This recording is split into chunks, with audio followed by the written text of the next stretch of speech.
illallah wahdahu la syarikalah lahul mulku wa lahul hamdu yuhyi wa yumiit wa ala kulli syai'in qadir. Itu hadis Nabi. Kalau maghrib dengan subuh baca 10 kali. Jangan 3. Baca 10. Kenapa 10? Itu hadis sahih. Rasulullah mengatakan siapa yang membaca la ilaha illallah wahdahu la syarikalah lahul mulku wa lahul hamdu yuhyi wa yumiit wa ala kulli syai'in qadir di waktu pagi dan petang. Pagi itu kan subuh. Sudah sholat subuh toh? Petang itu kan maghrib. Nabi mengatakan siapa yang membaca 10 kali walaupun sebesar buih di lautan dosanya akan diampuni oleh Allah. Sebenarnya ini kan negosiasinya Nabi. Rasulullah kan bernegosiasi dengan neraka toh. Ketika berjalan di dalam neraka di peristiwa Isra Mi'raj itu melihat semua siksaan dalam neraka. Nabi kan keluar. Nabi keluar kemudian tanya, Nabi kan menangis, meneteskan air mata sampai neraka itu kan bersedih. Ya Rasulullah, kenapa engkau bersedih? Nabi mengatakan, saya khawatir kalau umatku masuk ke sini pasti tersiksa. Saya tidak rela melihat siksaan di dalam sini. Karena umatnya tidak ingat. Apa kata Rasulullah? Wahai neraka, ini negosiasinya Nabi. Adakah yang bisa dibaca? Angka gawat dina baca umatku nadena tamuk kue. Kan itu yang dia minta. Angka gawat dina baca nadena tamah. Maka dia neraka angka Muhammad. Suruh umatmu membaca Allah.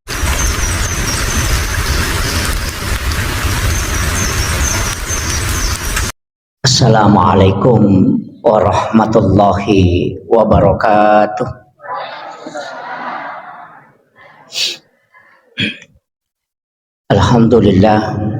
Alhamdulillah rabbil alamin. Wassalatu wassalamu ala asyrafil anbiya'i wal mursalin sayyidina wa maulana wa habibina wa syafi'ina wa ala alihi wa ashabihi wa sahabatihi ajmain.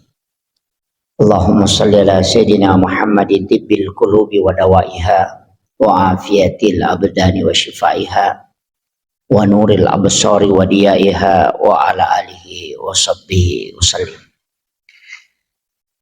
Yang kami muliakan dan kami ta'zimi Al-Mukarram selaku Ketua Tanfiziyah Nahdlatul Ulama Tanah Toraja serta seluruh jajaran pengurus Nahdlatul Ulama. Sini ada beberapa Ansor Banser ada bersama kita dan seluruh hadirin wal hadirat yang insyaallah dirahmati dan dimuliakan oleh Allah Subhanahu wa taala. Kita gunakan waktu antara maghrib dengan isya untuk taklim. Walaupun sebenarnya kalau kita mau kejar keistimewaan, yang paling utama saat ini kita lakukan adalah sholat sunat, bukan taklim. Antara maghrib dengan isya itu sebenarnya lebih utamanya sholat. Karena di situ ada satu salat yang memang istimewa, yang disebutkan di dalam hadis sebagai sholat sunat awabin. Sholat sunnah ini juga kalau awabin itu kok sholat sunat kembali. Kenapa dikatakan kembali? Karena orang yang seharian itu mengurus dunia. Jadi mulai dari selesai sholat subuh kadang kita bekerja untuk dunia. Walaupun nanti niatnya kalau kita niatkan untuk akhirat itu bisa menjadi akhirat.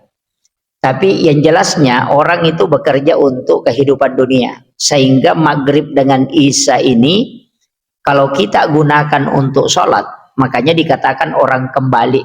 Karena memanfaatkan waktu yang sekitar 1 jam ini hanya untuk ibadah. Dari situlah sehingga waktu istimewa itu adalah waktu antara maghrib dengan isya. Sholat sunat awabin ini juga disebut dengan sholat sunat taubat. Jadi kalau orang mengatakan sholat sunat taubat itu benar. Kalau mengatakan sholat sunat awabin itu juga benar. Kenapa? Kalau sholat sunat taubat itu karena fungsinya. Karena orang yang mengerjakan sholat sunat 6 rakaat antara maghrib dengan isya, jadi bukan sholat sunat rawatib. Jadi bukan sholat sunatnya sholat maghrib, bukan. Tetap ba'diyah maghrib kita kerjakan, tapi kita tetap mengerjakan sholat itu 6 rakaat. Itu pelaksanaannya tetap masna-masna, 2 rakaat 1 salam. surah yang dibaca itu para ulama kita sebenarnya tidak menetapkan, walaupun nanti ada riwayat yang mengatakan ada surah khusus yang dibaca. Dikatakan sholat sunat taubat karena sholat ini kata Nabi siapa yang mengerjakan satu kali itu akan diampuni dosanya selama 50 tahun. Dan sekali mengerjakan sholat ini itu sama dengan orang yang melaksanakan sholat selama 12 tahun lamanya. Makanya dikatakan awabin karena nilai pahala yang ada di dalamnya. Dikatakan sholat sunat taubat karena fungsinya itu menghapuskan dosa selama 50 tahun.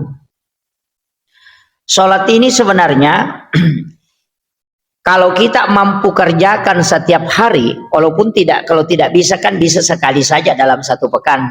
Kalau tidak bisa ya satu kali satu bulan. Paling tidak satu kali satu tahun. Padahal sunnahnya ini bisa dikerjakan setiap hari. Cuma sholat ini kalau kita mampu kerjakan setiap hari, bayangkan itu dalam 30 hari kita kali 12 tahun. Berarti sekitar 600 tahun lebih nilai umur kita melaksanakan sholat dalam satu bulannya. Itulah yang dimaksud para ulama umur yang pendek tapi berkah. Karena berkah itu bicara kualitas bukan kuantitas. Jadi ada orang itu hanya hidup sekitar 50 tahun tapi di kitab catatan amalnya dia melaksanakan sholat terhitung sampai 5000 tahun. Itu karena sholat ini tadi seperti ini yang dilakukan. Itu memang permintaannya Rasulullah kepada Allah. Berikan ibadah kepada umatku yang pendek umurnya ini yang bisa memiliki nilai pahala yang sama dengan umat-umat terdahulu. Dari situlah sehingga ada beberapa amalan itu termasuk sholat, termasuk puasa, termasuk sedekah, termasuk zikir, dan ada beberapa bacaan-bacaan. Bahkan surah, ada surah-surah tertentu yang istimewa. Makanya saya sering kalau menyampaikan ceramah bahwa agama ini betul-betul itu dibuka bahwa celaka betul kita kalau tidak masuk surga. Saya sering sampaikan itu. Kalau yang kita hadir di sini tidak masuk surga Pak, celaka betul. Betul. Saya sering mengatakan celaka betul kita. Nabi itu kan sudah membuka betul dan sudah membentengi semua jalur masuk neraka. Itu sudah dia bentengi. Yang penting kita paham. Makanya dari sinilah pentingnya ilmu. Karena ada beberapa doa di dalam agama ini memiliki peranan yang sangat besar. Sama dengan imam tadi, setelah melaksanakan sholat setelah salam, itu penting. Seorang imam itu tetap menjaga zikir ba'dah sholat itu. Jangan dianggap remeh. Ada juga orang setelah selesai salam langsung berdiri. Walaupun dia bukan sholat. Tapi ingat, ulama kita dari dulu itu sudah mengumpulkan hadis. Ada satu kitab sekarang Pak, bagi yang kuat baca kitab, bisa beli, itu ensiklopedia hadis Nabi. Itu harga kitab itu sekitar 4 jutaan. Ini kitab itu memuat kurang lebih 600.000 hadis Nabi. Jadi di situ saya pernah baca kitab ini dan saya temukan bahwa ternyata memang Rasulullah itu menyampaikan berbagai macam hadis, dan ulama kita yang pernah menghatamkan kitab-kitab hadis ini mengumpul hadis-hadis itu kemudian dia jadikan sebagai wirid. Itulah sehingga sesudah salam dalam sholat itu kita istighfar. Kan kalau kita sudah assalamualaikum warahmatullah, assalamualaikum warahmatullah. Kalau salam dalam sholat fardu dan sholat sunat, kecuali sholat jenazah, kita dianjurkan menyempurnakan salam. Assalamualaikum warahmatullahi wabarakatuh. Itu bedanya. Jadi kalau sholat jenazah itu kita membaca assalamualaikum warahmatullahi wabarakatuh. Jadi kita mengucapkan sampai sempurna. Tapi kalau untuk selain sholat jenazah itu tidak menggunakan wabarakatuh, cukup sampai assalamualaikum warahmatullah. Kalau di Tarji Muhammadiyah itu berbeda. Kalau di Muhammadiyah dia pakai dua-dua. Assalamualaikum warahmatullah, assalamualaikum warahmatullahi wabarakatuh. Nah, itu kan dia pakai dua-dua. Tapi kalau penjelasannya Guru Profesor Dr. Nasaruddin Umar yang sekarang menjadi Imam Besar Istiqlal Jakarta, itu berdasarkan kajian hadis yang dia anukan. Kemudian saya pernah dapat di kitab hadis, memang Rasulullah mengucapkan salam dalam sholat itu sempurna ketika sholat jenazah. Selain sholat jenazah dia tidak sempurnakan salam. Makanya assalamualaikum warahmatullah. Itu. Sesudah salam kita baca astagfirullahaladzim. Ada yang menyempurnakan astagfirullahaladzim alladzi la ilaha illa huwal hayyul qayyum wa atubu ilaih. Padahal kalau kita mau ambil akal sehat, bahwa orang yang sholat kan melakukan kebaikan. Kok istighfar? Begitu. Mestinya orang yang sudah berdosa itu kan yang istighfar. Misalnya sudah berbohong ya, itu yang istighfar. Masa kita sudah sholat baru istighfar? Mestinya mengucapkan alhamdulillah toh, karena selesai sholat. Dari sinilah ulama kita mengatakan memang orang yang melaksanakan sholat itu dosanya dihapuskan. Jadi bukan ditutup, dihapuskan. Karena kalau istighfara itu menutup. Kalau al-afu itu dihapus. Beda ya. Makanya kalau kita mengatakan astagfirullahaladzim, astagfirullahaladzim, sebenarnya dosa itu tidak terhapus. Itu cuma tertutup. Maka dalam bahasa Arab itu kalau istighfara itu menutup yang nampak. Sama dengan tulisan di kertas, ada yang salah kita ambil tip X. Tip X itu kan menutup tulisan, bukan menghapus. Tulisannya masih ada, cuma ditutup. Itu namanya istighfara. Kalau al-afu itu menghapus. Makanya sholat itu kan Rabbi ghafirli warhamni wajaburni warfa'ni warsukni wahdini wa'afini wa'fu'anni. Makanya di bulan Ramadan itu kita pakai Allahumma innaka afuun karim, bukan astagfirullahaladzim. Karena di Ramadan itu penghapus dosa, bukan penutup. Istighfar itu cuma menutup. Ada juga orang yang keliru, tambah parah. Dia mengatakan setiap hari dia taubat. Dan dia baca istighfar. Istighfar itu bukan taubat. Kan begitu? Banyak orang keliru itu. Dia bilang, saya sudah taubat, baca astagfirullah. Itu keliru betul itu. Kalau taubat bahasa Arab, taba ya tubuh taubatan, kembali, artinya kembali ingat kesalahanmu. Kalau kau sudah mengingat kesalahanmu itu namanya taubat. Makanya orang yang mengingat kesalahannya kemudian mengakui baru mengatakan astagfirullah, itu namanya taubat yang diikuti dengan istighfar. Begitu. Makanya taubat itu ada bermacam-macam, bukan istighfar saja, bukan taubat mengingat saja, sholat juga bisa. Jadi kalau kita sholat sunat taubat, ya itu yang langsung. Kalau kita langsung mengatakan astagfirullah, astagfirullah, astagfirullah, itu bukan taubat, itu istighfar namanya. Jadi taubat itu sebenarnya adalah mengingat kesalahan kita, baru kita akui di hadapan Allah. Sama nih kalau anak kita, dia kasih pecah kaca jendela, kita tahu bahwa dia yang kasih pecah, cuma kita mau minta kejujurannya. Allah itu tahu kita salah. Cuma Allah menginginkan kita mengakui kesalahan. Nah, itu kan begitu. Allah tahu, karena dia sebelum kita lakukan di alam azali dia sudah tahu. Makanya jangan katakan sembunyi dari Allah, tidak bisa.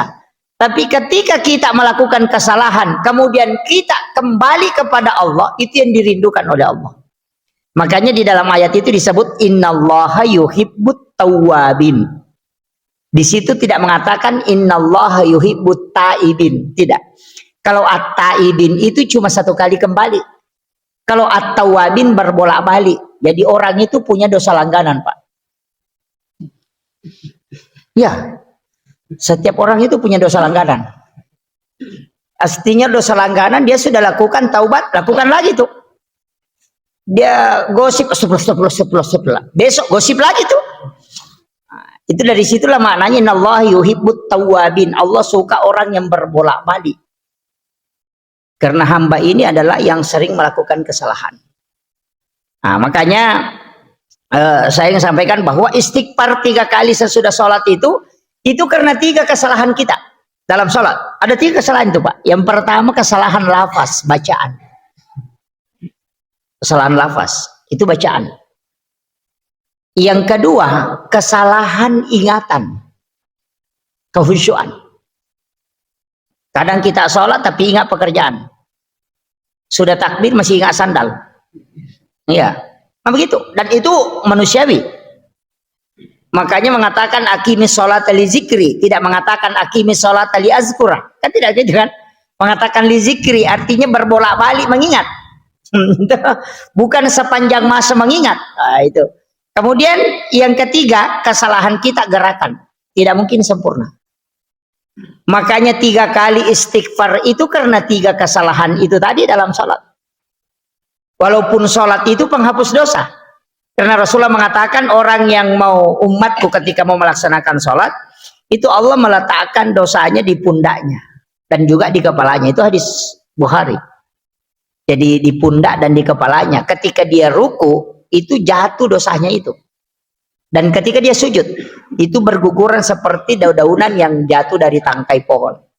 Makanya, ini hanya orang yang sering sholat ya. Untuk orang yang sering sholat, itu kalau masuk waktu pasti kayak ada beban. Perasaannya itu kayak ada bebannya. Tapi setelah sholat, kadang merasa ringan. Kayak ada sesuatu yang lepas. Itu memang betul Pak.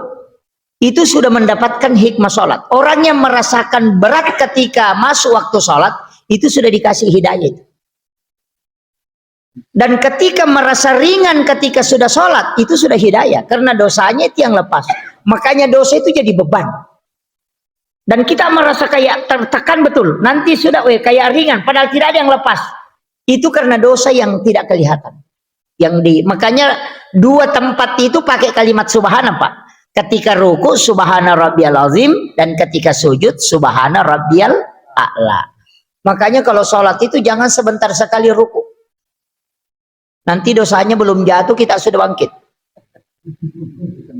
Iya. Makanya ada ulama menganjurkan sampai bacaan ruku itu bisa sampai 7 kali kita baca. Alasannya apa? Rasulullah membaca 3 kali karena Nabi sholat itu tidak ada dosanya.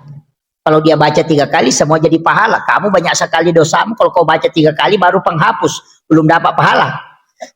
Gitu. Makanya dia mengatakan jumlah itu tidak. Makanya Nabi kan pernah sujud lama. Nabi itu kan pernah sujud dalam sholatnya itu agak lama sujud. Iya. Jadi bacaan surahnya panjang. Tapi itu sholat sunat bukan sholat jamaah. Karena kalau sholat jamaah Nabi larang.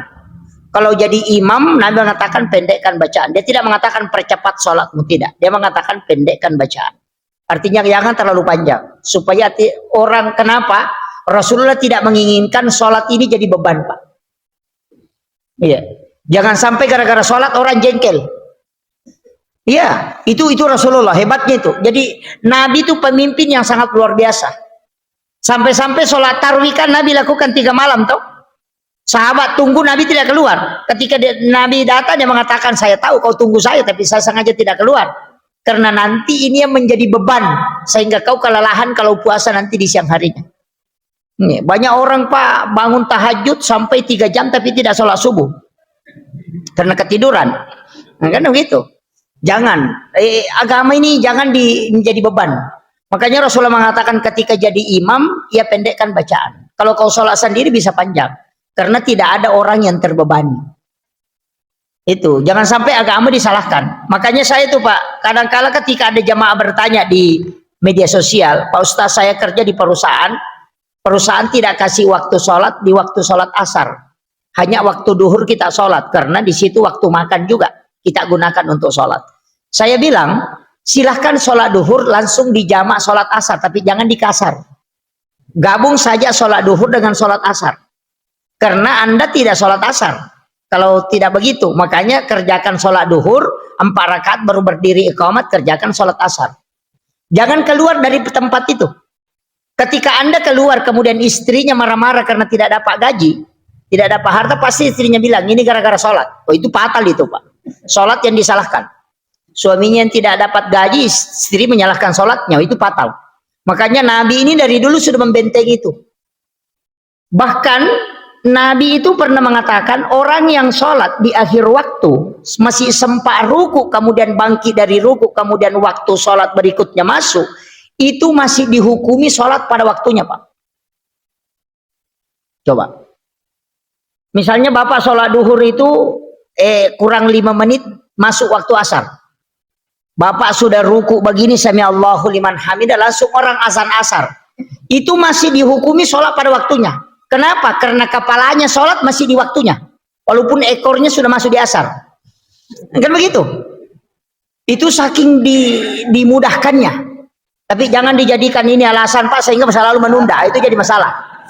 Makanya orang yang sholat di akhir itu sebenarnya orang berdosa. Iya, orang yang sholat di akhir sholat itu kan orang berdosa. Karena dalam hadis mengatakan afdalus sholat wal waktiha, sebaik-baik sholat di awal waktu. Tapi ketika di akhir waktu itu mendapatkan ampunan. Kalau mau dapat rahmat di awal, kalau mau dapat ampunan di akhir. Kenapa dikatakan ampunan? Karena Anda sudah berdosa menunda waktunya. Tapi karena Anda masih lakukan, makanya diampuni. Kan begitu. Makanya jangan katakan orang sudah berdosa karena sudah menunda. Ya, ini penting saya adukan supaya kita ini jangan menjadikan sholat sebagai alasan beban. Jangan. Jadi, tapi banyak juga orang Pak, ketika pas masuk waktu langsung mengatakan, ayo sholat, ayo sholat. Sebenarnya tidak. Tidak. Mesti dipahami kaidah sholat itu sama dengan kalau kita mau kejar. Ini yang saya harus luruskan Pak. Kadang karena orang kejar motivasi ibadah, itu sehingga biasa merubah hukum. Saya kasih contoh. Saf yang paling pertama, paling baik dalam sholat berjamaah itu saf mana? Laki-laki. Saf pertama kan? Itu hadis. Saf pertama yang paling bagus itu yang mana? Kalau dalam hadis. Yang mana? Yang saf pertama, yang sebelah kanan, ashabul yamin toh. Karena itu didoakan oleh malaikat. Kemudian yang paling utama dari semua saf yang mana? Yang di depan, yang pas di belakang imam. 7 orang, itu yang paling utama.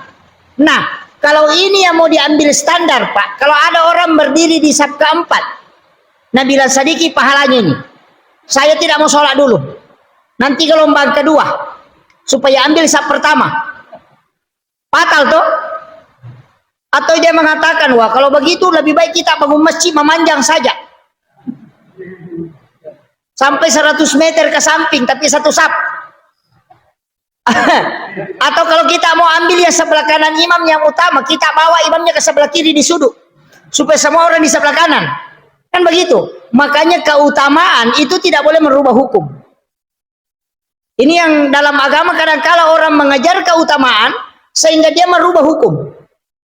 Tidak bisa. Itu kan begitu. Sama dengan merapatkan saf. Merapatnya saf itu kan ada batasan fikihnya. Batasan yang paling lebar itu 4 hasta. Berarti 2 meter. Saf terpisah 2 meter itu masih dikatakan nyambung. Iya. Makanya waktunya COVID kan dikasih jarak. Yang selalu nempel kakinya itu kalau sholat itu stres. Iya. Kalau langsung dikasih jarak tuh langsung stres itu, langsung merasa kayak seakan-akan tidak sah. Padahal yang merapat itu yang utama, tapi memisahkan tetap sah. Karena makanya dikatakan afdalus shalah sawu sufufakum fa inna taswiyatas sufufi min tamami. Sebagian dari keutamaan salat berjamaah itu aja Pak. Jadi makanya agama ini ulama kita dari dulu Pak tidak anukan. Sama dengan tadi kalau mengatakan yang paling utama yang di belakang imam. Lebih baik kita bikin masjid cembung. Itu supaya orang berkeliling begini kayak masjid ini. Pintar juga orang bikin Pak. Ini kayak masjid cembung ini Pak. Belakangnya imam ini. Jadi itu makanya dalam agama gitu. Jadi jangan karena kita membaca satu hadis kemudian langsung memponis bahwa harus mutlak begini. Itu ada beberapa hadis yang menopang nanti. Nah ini yang harus saya sampaikan. Dan makanya saya bilang hatamkan hadis dulu baru berani menyalahkan. Kalau kita bicara keistimewaan ya silakan. Jadi kita tidak boleh ini. Karena banyak hal itu Pak dalam agama. Saya sering berdebat dengan beberapa orang yang kadang menyalahkan pendapat saya. Saya bilang, saya itu berpendapat 2 kemungkinan. Mungkin saya bicara berdasarkan ulama hadis. Atau saya berbicara berdasarkan ulama fikih. Atau saya berbicara berdasarkan ulama tasawuf. Atau saya bicara berdasarkan ulama hikmah. Karena itu beda. Kalau ulama fikih dengan ulama hadis, Pak, itu pendapatnya beda. Kalau kita buka kitab, itu ratusan pendapat berbeda. Padahal sama-sama ulama. Saya kasih contoh. Ulama hadis mengatakan sholat sunnah duha maksimal 12 rakaat. Itu ulama hadis. Ulama fikih mengatakan maksimal sholat sunnah duha 8 rakaat. Tidak lebih. Kenapa berbeda ulama hadis dengan ulama fikih? Dalam fikih, duha itu 8. Karena Nabi kerjakan 8 rakaat. Tidak ada hadis yang ditemukan paling sahih mengatakan Nabi pernah duha lebih dari 8 rakaat. Tidak ditemukan. Tapi dalam hadis ada mengatakan siapa yang sholat sunnah 12 rakaat, banallahu lahu baitan fil jannah, dibangunkan istana di dalam surga. Saya kadang mengatakan 12 rakaat sholat sunnah duha itu bisa dibangunkan istana di dalam surga. Coba, itu ulama hadis itu. Makanya kalau kita ngaji itu beda, apalagi kalau tasawuf beda lagi tuh. Ulama tasawuf itu beda lagi pendapatnya. Apalagi kalau ulama hikmah sudah. Kalau ulama hikmah itu kan dia mengambil rahasia. Ya, ada beberapa ilmu itu Pak masuk dalam ilmu hikmah. Jadi kalau kita ngaji itu, kalau ngaji hikmah itu agak berat. Karena itu ulama kasyaf. Saya itu tidak berani ngomong kalau tidak penjelasan ulama. Saya ini ceramah begini Pak. Itu tidak berani keluarkan pendapat sendiri. Semua yang saya sampaikan itu pendapat ulama. Saya tidak berani. Karena saya ambil aman Pak. Kalau saya bilang menurut Imam Syafi'i, nanti kalau ditanya, kenapa kau bilang begitu? Saya bilang tanya Imam Syafi'i. Betul. Jadi mestinya dai itu begitu, kecuali dia mujtahid. Makanya dari situlah kenapa Imam Bukhari dan Imam Muslim itu tidak punya fikih. Coba. Tidak ada fikihnya toh? Tidak ada mengatakan fikih Bukhari. Fikih Imam Muslim, tidak ada. Yang ada itu fikih Syafi'i. Kenapa? Padahal dia ulama hadis. Karena standar orang yang bisa berfatwa itu menguasai minimal 600.000 hadis Nabi. Itu baru bisa berfatwa. Itu standar dalam fikih itu. Jadi nanti bisa mengeluarkan fatwa kalau menguasai 600.000 hadis Nabi. Nah Imam Bukhari hadis yang dia riwayatkan itu cuma 7 ribuan. Imam Muslim 8 ribuan. Kalau digabung berarti hanya 160 ribu. 106 ribu. Kalau 106 ribu hadis, nah 600 ribu hadis baru bisa berfatwa, makanya memang tidak bisa. Jadi kalau kita analogikan, Imam Bukhari dengan Imam Muslim itu apoteker. Sedangkan Imam Syafi'i itu dokter. Itu analoginya. Jadi Imam Bukhari itu hanya mengumpul hadis. Jadi meriwayatkan hadis ini, mengumpul hadis, mengambil hadis, kemudian dia bukukan. Makanya disebut Sahih Bukhari. Tapi Imam Syafi'i itu meramu itu. Nah, makanya dokternya adalah Imam Syafi'i. Apotekernya adalah Bukhari. Begitu. Makanya ada hadisnya Imam Bukhari dia tidak pakai dalam salat karena dia ikuti mazhabnya Syafi'i. Jadi Imam Bukhari dengan Imam Muslim itu bermazhab Syafi'i. Ada orang sekarang Pak mentang-mentang ustaz teriak-teriak ceramah, ndak usah ikut ndak usah ikut Imam Syafi'i, ndak usah ikut Imam Malik, pakai Sahih Bukhari Muslim saja. Saya bilang ini orang terbalik otaknya. Sama kalau dia bilang jangan pilih Megawati tapi ikut PDI.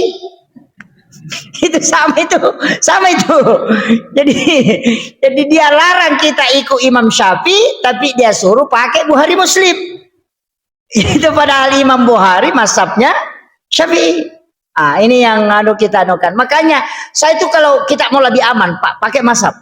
Itu pasti lebih aman. Nanti kalau ditanya kenapa lakukannya, ini kan Syafi'i yang bilang. Makanya saya itu kalau ceramah Pak, nanti kalau dituntut di sama malaikat, kenapa bilang begitu Ustaz? Saya bilang Imam Syafi'i bilang begitu. Pikir tanya mantas Syafi'i di sana.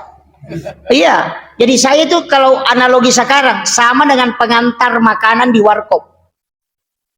Jadi ada yang bikin nasi goreng, saya ngantar ke pelanggan. Kalau pelanggan tidak suka garamnya, saya bilang jangan protes saya, karena saya cuma antar. Kau protes yang tukang masak. Begitu. Jadi dai itu yang selamat itu Pak, yang mudah tidak lama ditanya. Kalau dia ada ustaz bilang menurut saya, wah itu fatal itu. Itu lama ditanya, itu disuruh singgah itu. Kau dulu di sini dulu, diinterogasi satu-satu itu. Itu. Maka sama juga dengan bupati toh, ketika dia suruh kepala dinas, dia ambil sambutannya bupati. Bupati yang bikinkan, baru dia bawa. Dia bikin, kasih tahu, kasih masyarakat begini, begini, begini. Kalau diprotes, jangan protes saya. Pak Bupati yang bilang. Selesai.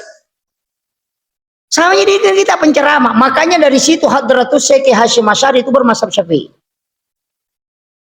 Kenapa ulama-ulama kita bermazhab Syafi'i? Karena memang Syafi'i di Indonesia itu cocok pas dipakai, Pak.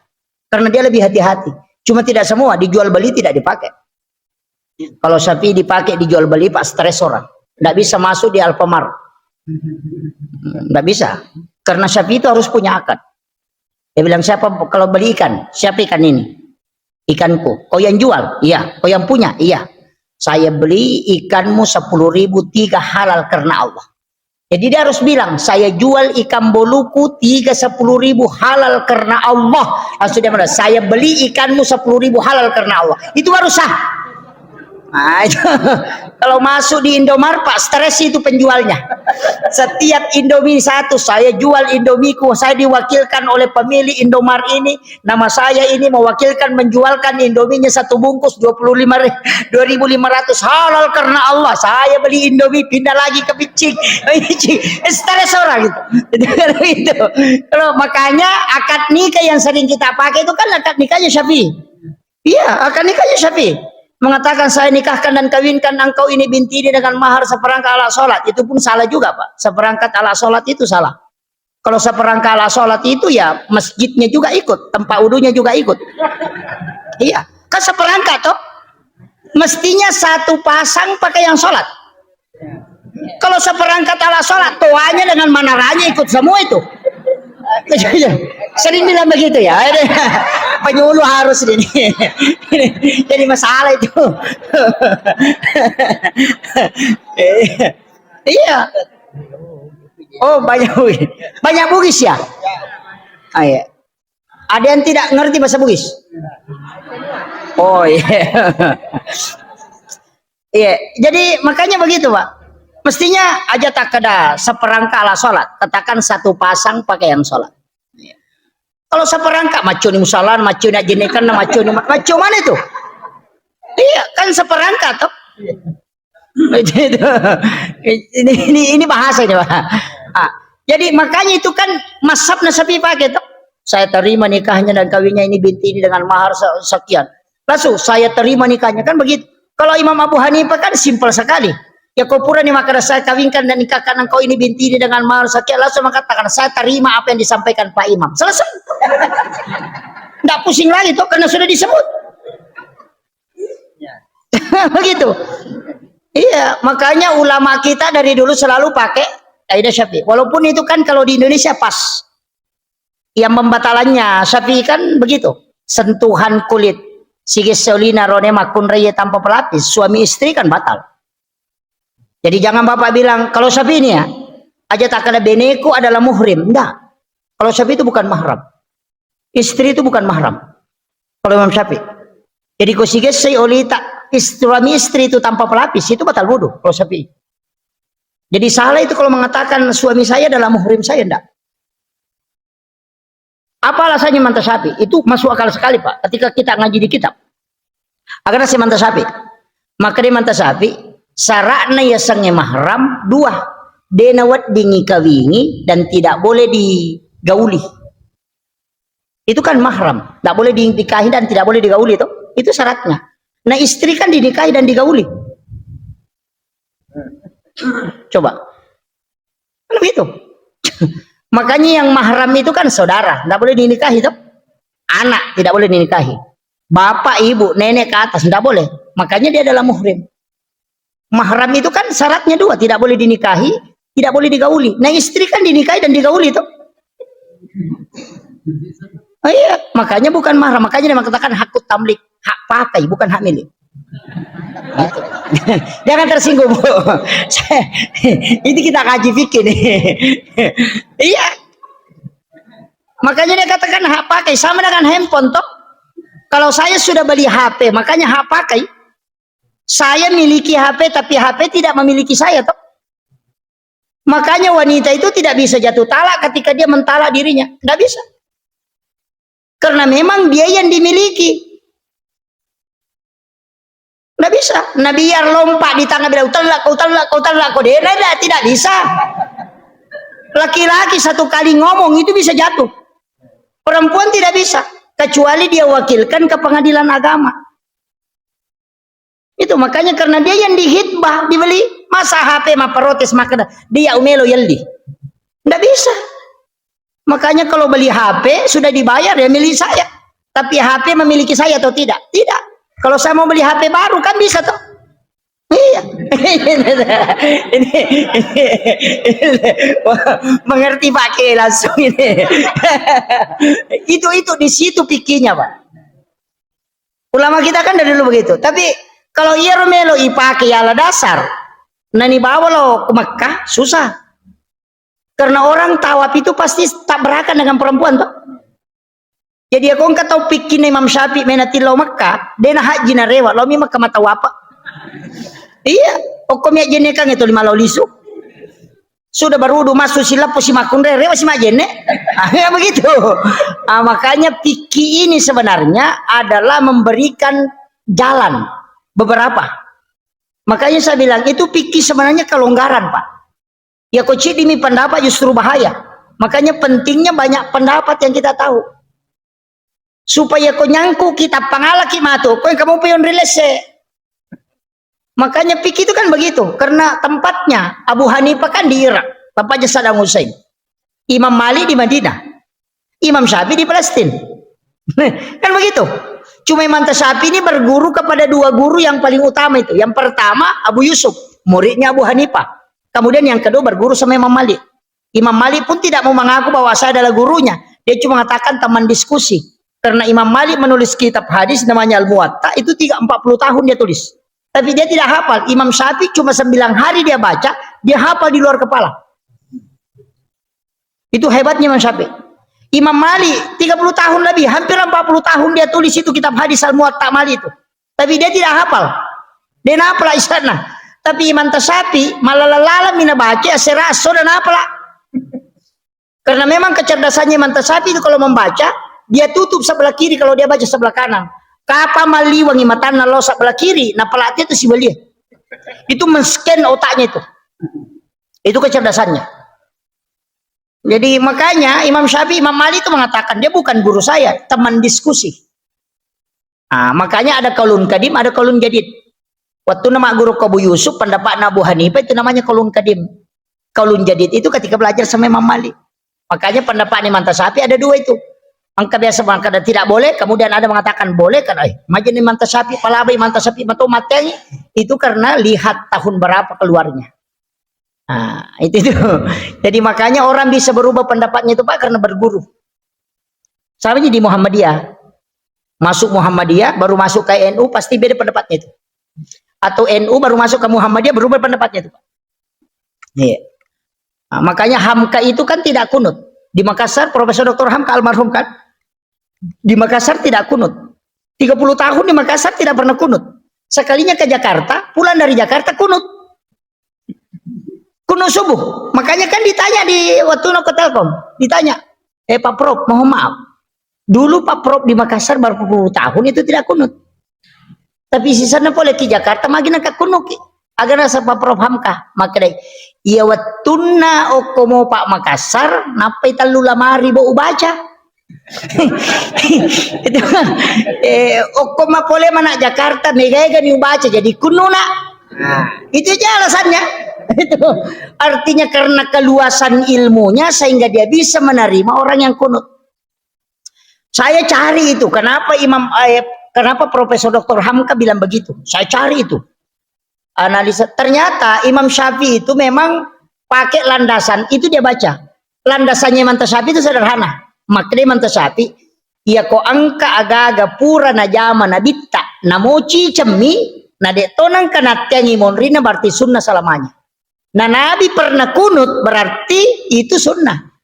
Ya kan begitu aja. Itu aja dasarnya itu. Jadi sesuatu yang pernah dilakukan Nabi walaupun hanya sekali dan dia tidak pernah melarang setelahnya, maka dia sunnah. Namun cica mina jama pasti sunnah, makanya siram kuburan itu sunnah karena Nabi pernah menyiram kuburan anaknya. Baca talqin itu sunnah karena Nabi pernah mentalkin anaknya, walaupun sekali. Kan begitu. Jadi sunnah itu yang penting pernah Nabi lakukan satu kali dan tidak pernah melarangnya, maka itu sunnah selamanya. Hatta yaumil kiamah. Walaupun satu kali toh. Nah, itu alasannya Imam Tasyafi sehingga tetap kunut. Nah, itu. Jadi ulama kita itu punya dalil, Pak. Tidak usah ada lagi sekarang ini selalu tanya, mana dalilnya? Mana dalilnya? Sekalinya dikasih tahu tidak terima juga. Iya, jadi kemudian saya kembali istighfar 3 kali. Ini sudah masuk isya kayaknya. Jam berapa Pak Kiai masuk isya ini? Ya?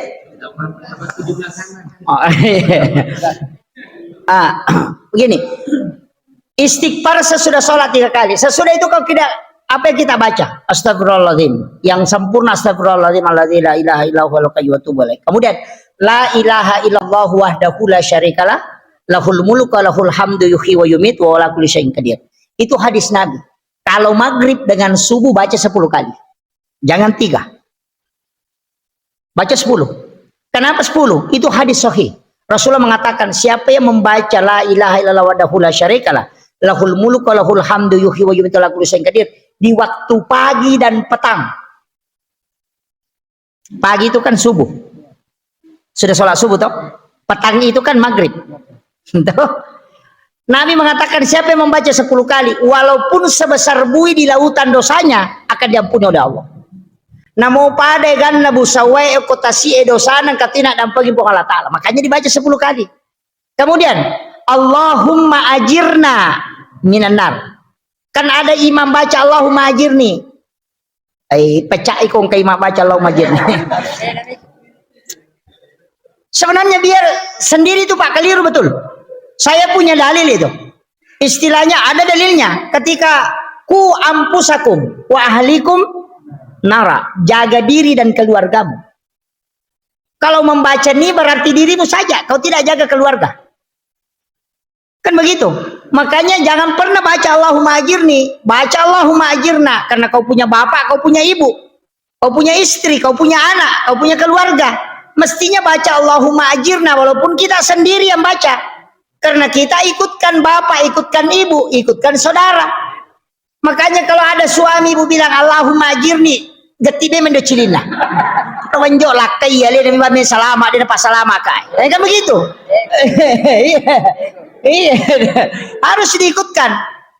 Makanya pakai Allahumma ajirna. Sebenarnya ini kan negosiasinya Nabi. Rasulullah kan bernegosiasi dengan neraka toh. Ketika berjalan di dalam neraka di peristiwa Isra Mi'raj itu melihat semua siksaan dalam neraka. Nabi kan keluar. Nabi keluar kemudian tanya, Nabi kan menangis, meneteskan air mata sampai neraka itu kan bersedih. Ya Rasulullah, kenapa engkau bersedih? Nabi mengatakan, saya khawatir kalau umatku masuk ke sini pasti tersiksa. Saya tidak rela melihat siksaan di dalam sini. Karena umatnya tidak ingat. Apa kata Rasulullah? Wahai neraka, ini negosiasinya Nabi. Adakah yang bisa dibaca? Angka gawat dina baca umatku nadena tamuk kue.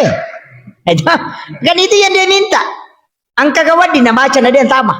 Maka dia neraka angka Muhammad. Suruh umatmu membaca Allahumma ajirni minan nar salasa marrat. Di riwayat yang lain mengatakan 7 kali. Kalau dia membaca itu Muhammad, saya menutup pintuku sehingga dia tidak masuk. Kan itu kuncinya Pak. Kan kunci neraka kan mau ditutup pintunya. Kan sholat kan kunci surga toh. Ya kumulolongin kunci surga tutup pintu neraka. Makanya sesudah sholat baca itu. Itu ya alasannya ulama kita. Begitu. Allahumma ajirna. Kalau Allahumma antas salam, Nabi kan mengatakan siapa yang membaca Allahumma antas salam itu akan dikumpulkan oleh malaikat pahalanya dan dia menstor kepada Allah dan memohon kepada Allah supaya pahala ibadah yang dia lakukan itu disempurnakan. Makanya selalu dibaca itu Allahumma antas salam wa minkas salam karena malaikat yang mengantar itu. Ini. Makanya kalau maghrib dengan subuh Allahumma ajirna minanar baca 7 kali. Karena di dalam riwayat lain mengatakan siapa yang baca Allahumma ajirna minanar 7 kali di waktu pagi dan 7 kali di waktu petang. Kalau dia meninggal, kalau dia baca sudah pagi itu, dia meninggal di waktu pagi sebelum masuk maghrib, maka dia menjadi ahli surga. Sama aja dengan ayat kursi itu. Kita kan baca ayat kursi. Kenapa dibaca ayat kursi? Rasulullah mengatakan, Siapa yang membaca ayat kursi sesudah sholat fardu, yang membatasi dia dengan surga hanya kematian. Artinya ketika kau baca sesudah sholat fardu, kau akan masuk surga, kecuali kau tidak mati. Makanya dikatakan yang menghalangi dia dengan surga cuma kematian. Artinya kalau kau mati pasti di surga. Kan itu aja kuncinya. Coba. Jadi kalau mau dapat jaminan itu aja, Pak. Tapi ingat, hadis itu kan begitu. Kita harus lihat. Jadi kadang hadis itu dia mengambil proses. Kadang hadis itu langsung dia ambil ujungnya. Ada beberapa itu, Pak. Jadi kalau kita ngaji itu kan dipisahkan. Biasa kalau oh ini hadis ujungnya saja disebut. Misalnya man bana masjidan fi dunya lillahi ta'ala banallahu lahu baitan fil jannah. Itu kan hadis. Siapa yang membangun masjid di dunia ini karena Allah, maka dibangunkan istana di dalam surga. Jadi orang kalau sudah bangun masjid, Pak, sedekah di masjid, walaupun dia tidak sholat, tetap ada rumahnya di surga. Kan begitu? Betul. Kan janjinya Nabi di situ, mambana masjidan fid dunya lillahi ta'ala banallahu lahu baitan fil jannah. Nigi bangun masigi okolino na sabab po Allah Ta'ala lay bangunkan istano kilala na suruga. Maka dami ibangungkang dena kada suruga. Kan itu kuncinya. Makanya kung kataw masumba na dena sampajak angka bolana tapi dena tama. Kan itu aja. Makanya hadis itu harus dilihat ujungnya. Ulama kita kan dari dulu gitu. Oh ini hadiah hanya bagi yang masuk. Kalau dia masuk dia dapat. Pada kau makada angka tahu pengadakan ada syukuran lah.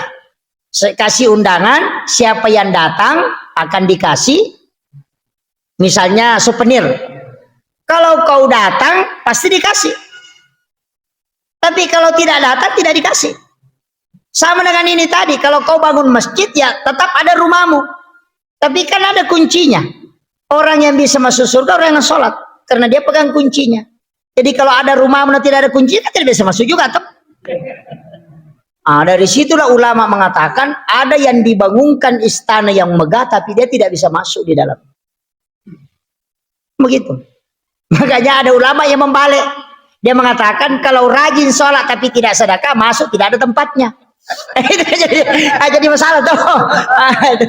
Makanya kenapa Nabi itu selalu Allah itu selalu gandekan aqimis shalah wa atuz zakah, aqimis shalah wa atuz zakah. Ya supaya kita bisa masuk ada tempat, masuk ada tempat. Kan itu. Jadi bikin tempat di sana, enggak mahal Pak. Tempat di surga itu bahkan ada hadis yang tidak pakai modal ini. Baca surah Al-Ikhlas 10 kali di waktu pagi itu akan dibangunkan istana di dalam surga. Itu aja. Cukup baca surah Al-Ikhlas. Saya itu mengatakan memang tadi saya mengatakan celaka betul kalau kita tidak masuk surga, Pak. Kalau yang apalagi orang-orang tator ini Pak yang perjuangannya besar untuk melaksanakan sholat, oh betul. Celaka betul kita kalau tidak. Kita bisa menuntut. Iya, bukan kita sombong berarti tidak. Nabi kan sudah meminta itu. Ya Allah, di mana jalur umatku bisa kena musibah, kena tidak selamat. Sakaratul maut. Nabi kan minta, kalau begini sakitnya sakaratul maut, kasih semua saya. Allah mengatakan tidak. Mesti setiap kematian ada sakaratnya. Nabi kan minta, untuk umatku bisa menjadi pengampunan dosa. Allah mengatakan kalau begitu saya terima Muhammad. Makanya biasa ada imam itu Pak, 5 ngasih pemadam. Si matin rosi. Ini kan itu maka jangan kay matulical lah. Biasa begitu. Apa angkat to paboto parinong wes sandre-sandre minamate. May kanito maka boy salama ipaboto makanja mateangan na. Biasa begitu. Ipu iman na talungas so ni pamada pura si matinro moto si makaro. Maka dai gagay mangi macilake tidak. Allah itu sudah menyambut di alam malakut itu. Napudangi malaikat angka atakku ucallame meriwat tumelo namate supaya matu kumangoloy mapacin. Angka to atakku wala memang niriwat tumelo namate nasaba angka decena tapi matu kumangoloy de nagaga decena bawa. Itu dan itu hadis qudsi. Jadi aja tak ada we nyama papa boto mate tenang deh. Iya le memang ni bonusnya ya tuh. Langsung nikah dulu matu. Iya, ini yang harus dipahami. Jadi Nabi kan sudah minta itu. Kemudian yang kedua alam kubur. Yang paling kita takuti kan alam kubur. Kan di situ ada siksaan. Kan di situ ada siksaan. Karena adanya siksaan di alam kubur, Nabi kan meminta untuk perisai dari asap kubur. Kan dikasih suratul Mulk.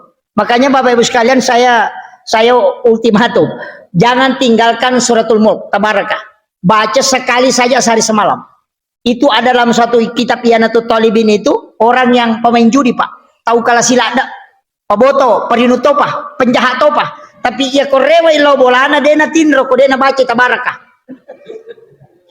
Pas meninggal meloi malaikat calai mangaru suratul Mulk.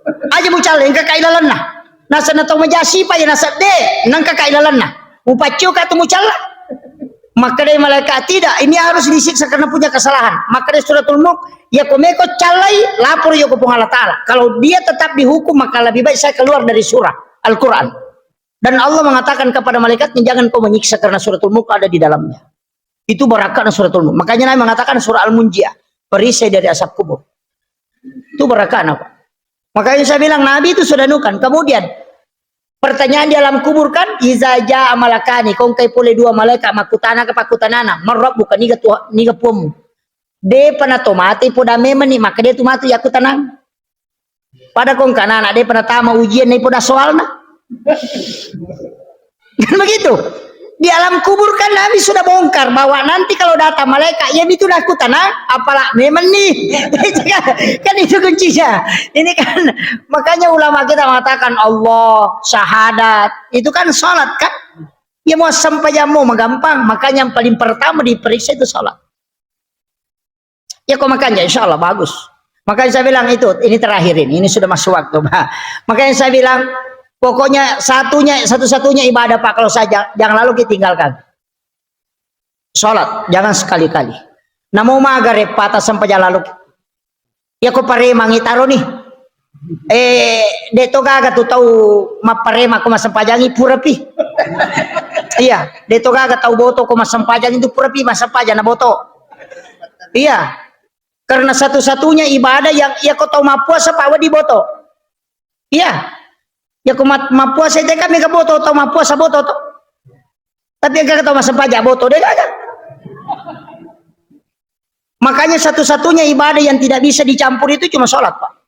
Ya kuma puasa kita nonton televisi dia batal puasa tak. Tapi sempajan negara kita nonton televisi tanah batal. Betul.